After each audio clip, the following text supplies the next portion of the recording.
Genesis chapter 1. The beginning. In the beginning, God created the heavens and the earth. Now the earth was formless and empty. Darkness was over the surface of the deep, and the Spirit of God was hovering over the waters. And God said, "Let there be light," and there was light. God saw that the light was good, and he separated the light from the darkness. God called the light day, and the darkness he called night. And there was evening. And there was morning, the first day. And God said, "Let there be an expanse between the waters to separate water from water." So God made the expanse and separated the water under the expanse from the water above it. And it was so. God called the expanse sky. And there was evening, and there was morning, the second day. And God said, "Let the water under the sky be gathered to one place, and let dry ground appear." And it was so.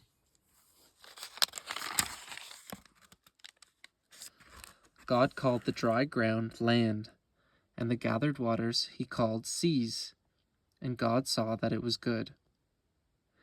Then God said, "Let the land produce vegetation, seed-bearing plants and trees on the land that bear fruit with seed in it, according to their various kinds." And it was so. The land produced vegetation, plants bearing seed according to their kinds, and trees bearing fruit with seed in it according to their kinds. And God saw that it was good. And there was evening, and there was morning, the third day. And God said, "Let there be lights in the expanse of the sky to separate the day from the night, and let them serve as signs to mark seasons and days and years. And let them be lights in the expanse of the sky to give light on the earth." And it was so. God made two great lights, the greater light to govern the day, and the lesser light to govern the night. He also made the stars. God set them in the expanse of the sky to give light on the earth, to govern the day and the night, and to separate light from darkness. And God saw that it was good. And there was evening, and there was morning, the fourth day. And God said, "Let the water teem with living creatures, and let birds fly above the earth across the expanse of the sky." So God created the great creatures of the sea, and every living, moving thing with which the waters teems, according to their kinds, and every winged bird according to its kind. And God saw that it was good. God blessed them and said, "Be fruitful and increase in number, and fill the water in the seas, and let the birds increase on the earth." And there was evening, and there was morning, the fifth day.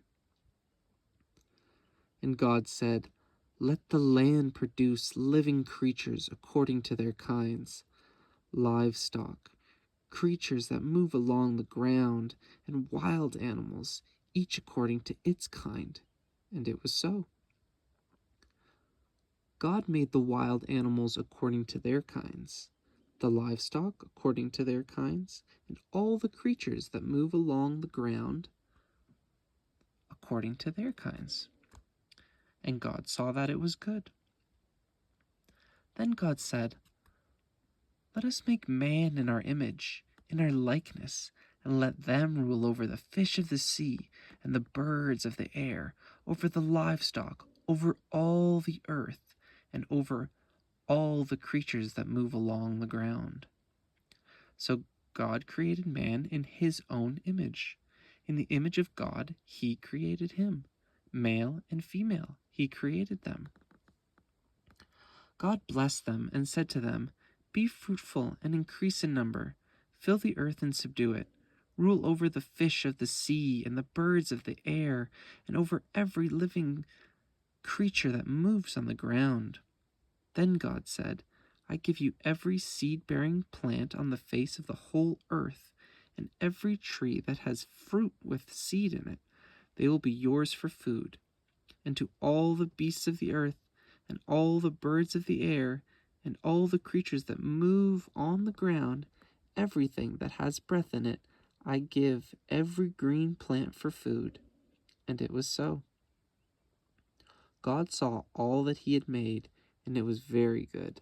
And there was evening, and there was morning, the sixth day. Thus the heavens and the earth were completed in all their vast array. By the seventh day, God had finished the work he had been doing.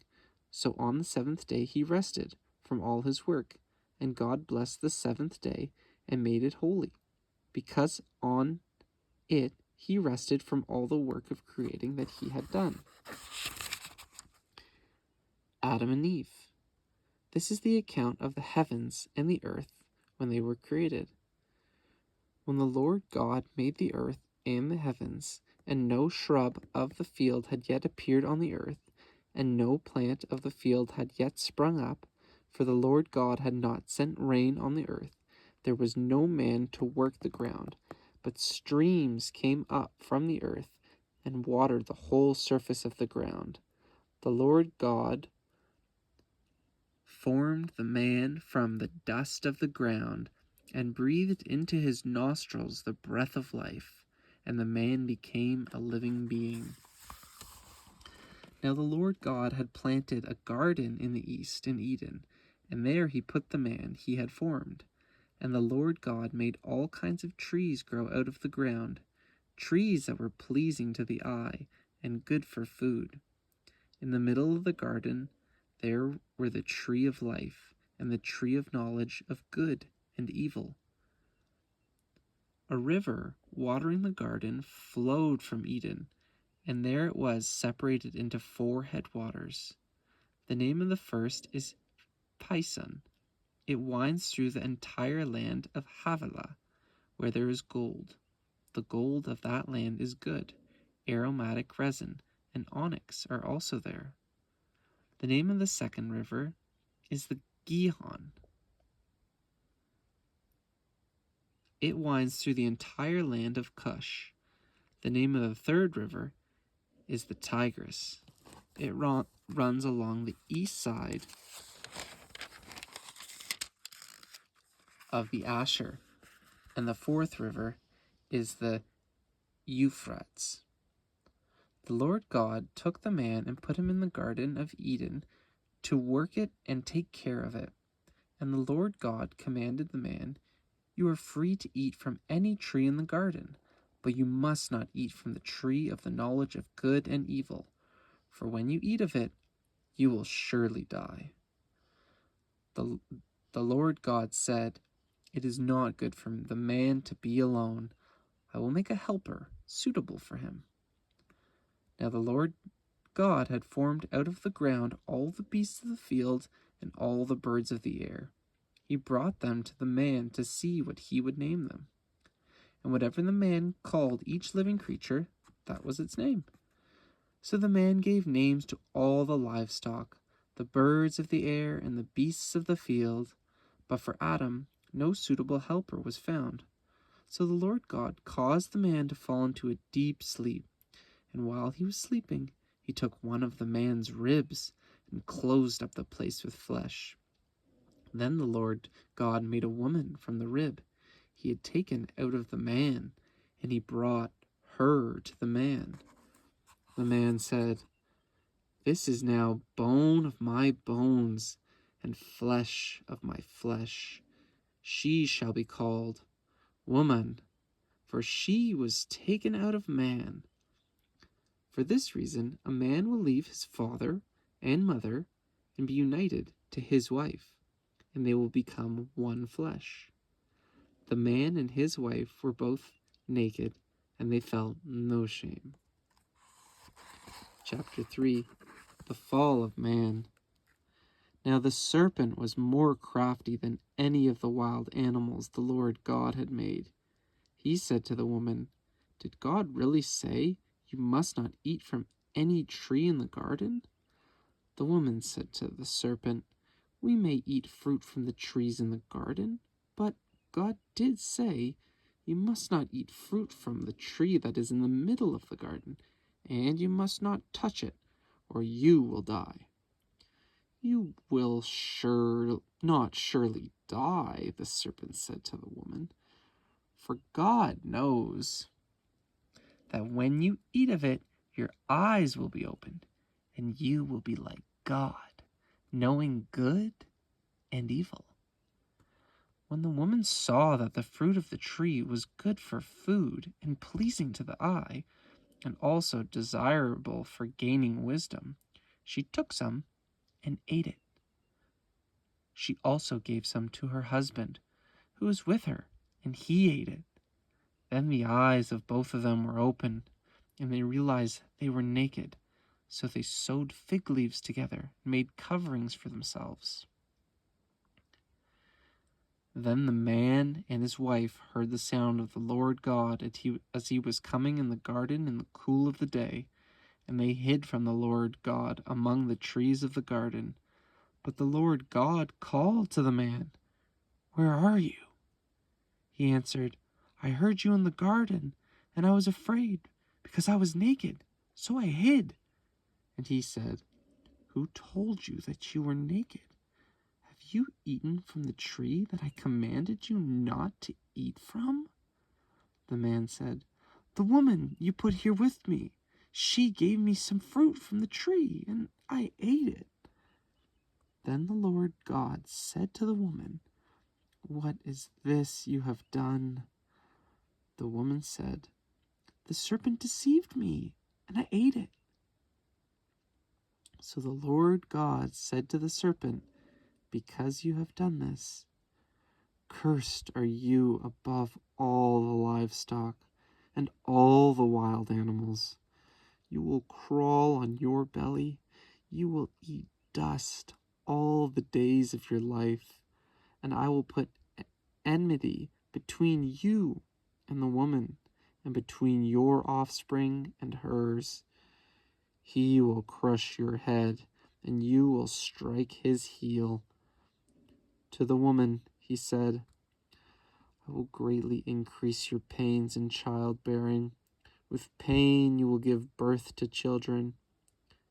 Your desire will be for your husband, and he will rule over you." To Adam he said, "Because you listened to your wife and ate from the tree about which I commanded you, you must not eat of it. Cursed is the ground because of you. Through painful toil you will eat of it all the days of your life. It will produce thorns and thistles for you, and you will eat the plants of the field. By the sweat of your brow you will eat your food until you return to the ground, since from it you were taken. For dust you are, and to dust you will return." Adam named his wife Eve, because she would become the mother of all the living. The Lord God made garments of skin for Adam and his wife and clothed them. The Lord God said, "The man has now become like one of us, knowing good and evil. He must not be allowed to reach out his hand and also take from the tree of life and eat it, and live forever." So the Lord God banished him from the Garden of Eden to work the ground from which he had been taken, and he drove the man out. He placed on the east side of the Garden of Eden cherubim and a flaming sword flashing back and forth to guard the way to the tree of life. Cain and Abel. Chapter 4. Adam lay with his wife Eve. She became pregnant and gave birth to Cain. She said, "With the help of the Lord I have brought forth a man." Later she gave birth to his son, to his brother Abel. Now Abel kept flocks, and Cain worked the soil. In the course of time, Cain brought some of the fruits of the soil as an offering to the Lord, but Abel brought fat portions from some of his firstborns of his flock. The Lord looked with favor on Abel and his offerings, but on Cain and his offerings he did not look with favor. So Cain was very angry, and his face was downcast. But the Lord said to Cain, "Why are you angry? Why is your face downcast? If you do what is right, will you not be accepted?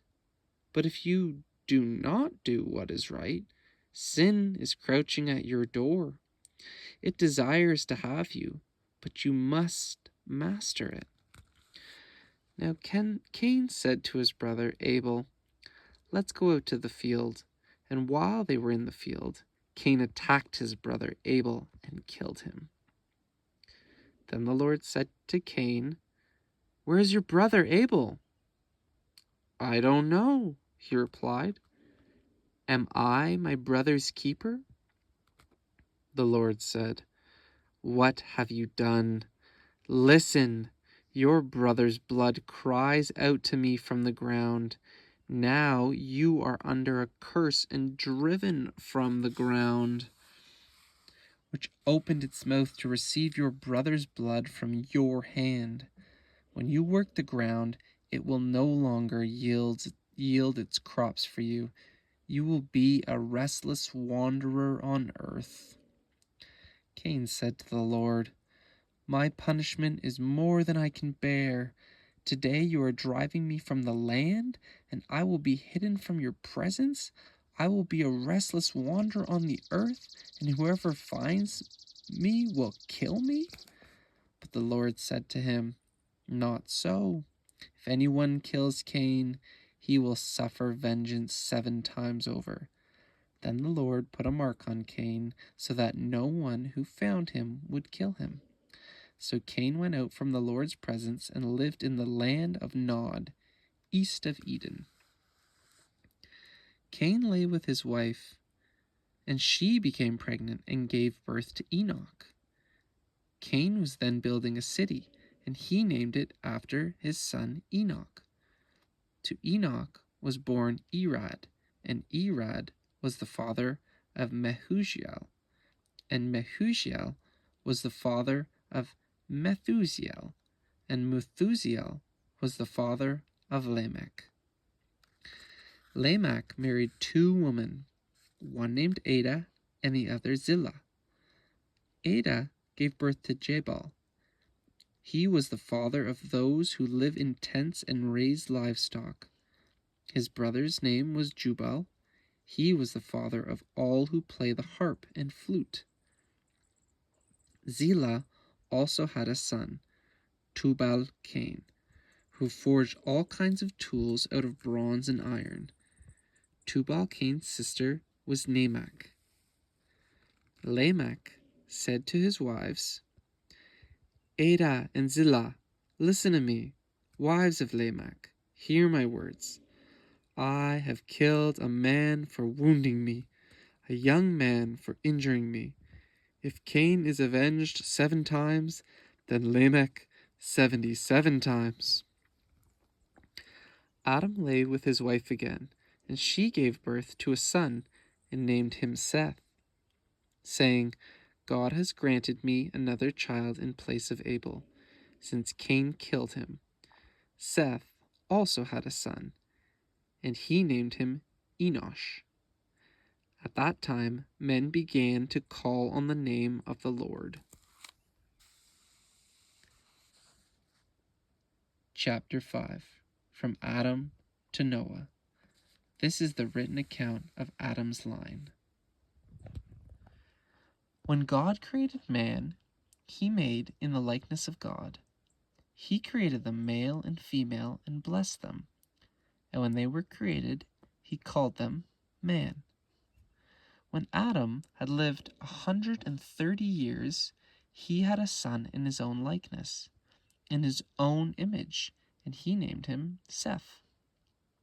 After Seth was born, Adam lived 800 years and had other sons and daughters. Altogether, Adam lived 930 years, and then he died. When Seth had lived 105 years, he became the father of Enosh. And after he became the father of Enosh, Seth lived 807 years, and had other sons and daughters. Altogether, Seth lived 912 years, and then he died. When Enosh had lived 90 years, he became the father of Kenan, and after he became the father of Kenan, Enosh lived 815 years, and had other sons and daughters. Altogether, Enosh lived 905 years, and then he died. When Kenan had lived 70 years, he became the father of Mahalalel, and after he became the father of Mahalalel, Kenan lived 840 years and had other sons and daughters. Altogether, Kenan lived 910 years, and then he died. When Mahalalel had lived 65 years, he became the father of Jared, and after he became the father of Jared, Mahalalel lived 830 years, and had other sons and daughters. Altogether, Mahalalel lived 895 years, and then he died. When Jared had lived 162 years, he became the father of Enoch, and after he became the father of Enoch, Jared lived 800 years and had other sons and daughters. Altogether, Jared lived 962 years, and then he died. When Enoch had lived 65 years, he became the father of Methuselah, and after he became the father of Methuselah, Enoch walked with God 300 years and had other sons and daughters. Altogether, Enoch lived 365 years. Enoch walked with God. Then he was no more, because God took him away.